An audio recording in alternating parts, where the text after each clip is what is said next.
மனுஷனுடைய கோபம் தேவனுடைய நீதியை நடப்பிக்க மாட்டாது. யாக்கோபு 1:20 சொல்லுது. எதனால மனுஷன் கோபப்படுறதுனால கர்த்தருடைய வார்த்தையை நிறைவேற்ற முடியல? பாருங்க, நம்ம கோபப்படுறதுனால நம்ம சிந்திக்க டைம் இருக்காது. நாமளே சிந்தித்து செயல்படலனா எப்படி கர்த்தருடைய சித்தத்தை நம்ம செய்ய முடியும்? வாங்க, மோசே கோபப்பட்டதுனால எப்படி கர்த்தருடைய சித்தத்தை செய்ய முடியல, அதன் விளைவாக என்ன ஆயிற்று என்று பார்க்கலாம். Voice of our Lord.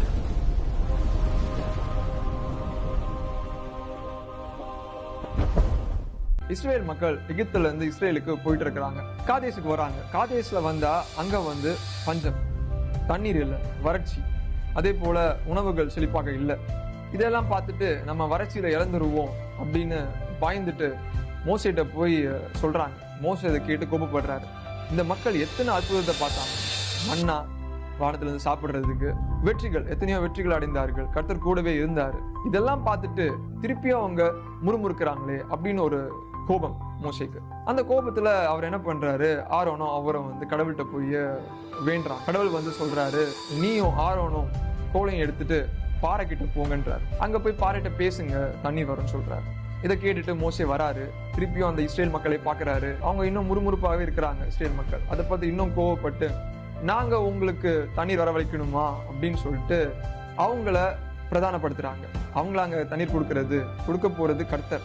அப்படி சொன்னதுனால கர்த்தருடைய நாமம் பரிசுத்த பண்ணப்படல. ரெண்டாவது பாத்தீங்கன்னா, ஏற்கனவே யாத்திராகம் 17 அவர் பாறையிலிருந்து தண்ணி வர வைக்கிறாரு. கோல்னால ஒரு அடி அடிச்சு, அந்த ஞாபகம்லாம் அவருக்கு இருந்திருக்கும். கர்த்தர் பாறையிட்ட பேச சொன்னார். ஒரு அவிசுவாசம் ஏற்படுது. அது என்ன, பாறையிட்ட பேசுனா தண்ணி வருமா, பாறையிட்ட போய் பேச முடியுமா அப்படின்னு நினைச்சிருக்கலாம். அவரு பாறையிட்ட பேசாம அந்த கோபத்தினால ஒரு வாட்டி இல்ல 2 வாட்டி அடிக்கிறார். தண்ணீர் வந்தது.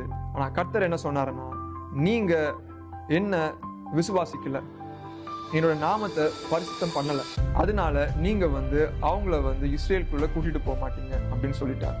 பாத்தீங்களா, இந்த கோபத்தினால மோசேக்கு வந்த பனிஷ்மெண்ட்டை பாத்தீங்களா? மோசேக்கு ஏன் கோபம் வந்ததுங்க? அவர் ஏதாவது தப்பு பண்ணாரா? இல்ல, இந்த கோபத்தை ஏற்படுத்தியது சுற்றி உள்ளவங்க.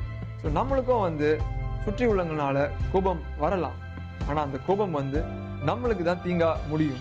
கர்த்தருக்கும் நமக்கும் இருக்கும் ரிலேஷன் கண்டிப்பாக பிளவுபடும். அவருடைய சித்தத்தையும் நம்மால் செய்ய முடியாது. அதனால தேவையில்லாம கோபப்படாதீங்க. கோபப்பட்டா நிதானமா யோசிக்க முடியாது. கர்த்தரை ஜெபம் பண்ணுங்க. கர்த்தர் கோபப்படாம உங்களை மாற்றலாம். Praise the Lord.